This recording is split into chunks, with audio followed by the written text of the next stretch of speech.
depuis presque 4-5 mois, les enfants sont en train de se préparer. Nous pouvons vous rassurer qu'ils sont là. Tout à l'heure, le monsieur a demandé le nombre. Vous-même, vous avez demandé les 35. Les 35 là sont partagés en des catégories. Lorsque vous prenez les différentes catégories de poids engagées pour cette compétition, vous avez 29 catégories de poids.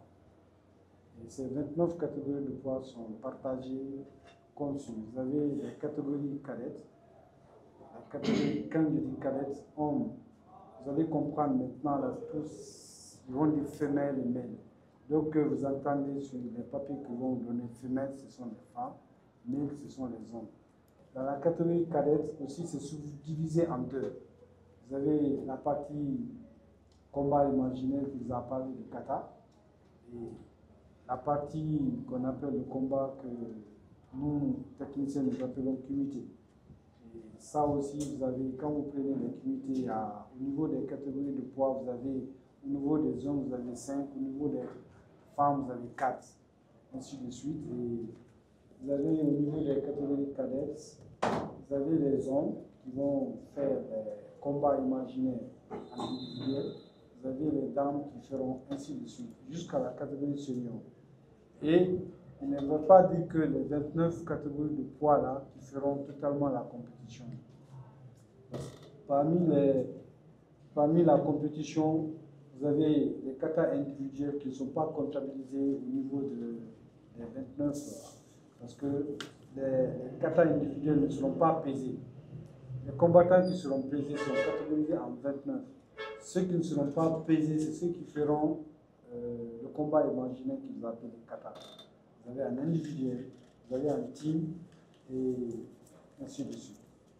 Cette fois-ci, avec la vision du président de la fédération, en même temps président de la réunion de la région, cette fois-ci, il y aura, comment dirais-je, la qualification ici pour les coachs continentaux. Ici, il y aura des examens pour les coachs continentaux. Et les arbitres même. Oui, je viens. Ces examens-là, généralement, se font dans les, comment dirais-je, dans les championnats d'Afrique. Mais les championnats de région, il a fait de sorte que ceux qui ne sont pas là, qui ne peuvent pas avoir les moyens, parce que vous-même, vous savez que l'État ne prend pas tout ça là, et que les arbitres qui sont à côté et les juges qui sont à côté viennent faire. C'est pourquoi vous avez fait lecture tout à l'heure des cours théoriques, qu'on fera de sorte que la mise à jour se fasse à leur niveau, au cours desquels on va les poser des questions. Ils passeront des examens pratiques, au cours desquels il y aura aussi des examens qu'ils feront écrits. Et ceux qui seront admis auront la qualification continentale.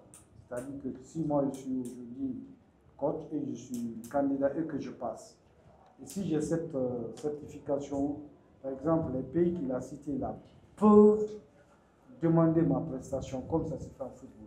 Je peux aller coacher le Sénégal, je peux aller coacher ailleurs, et c'est grâce à sa vision que cela se passe. Au niveau des juges, au niveau des arbitres, au niveau des coachs, et vous allez même, on devrait même vous envoyer ces macarons là que vous allez voir. Ça, c'est, on le tue le chapeau par rapport à ça.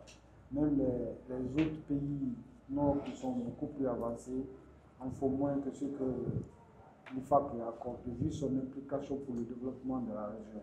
Parce que depuis qu'il a la tête, le karaté bouge beaucoup au niveau de la région Est qu'ailleurs.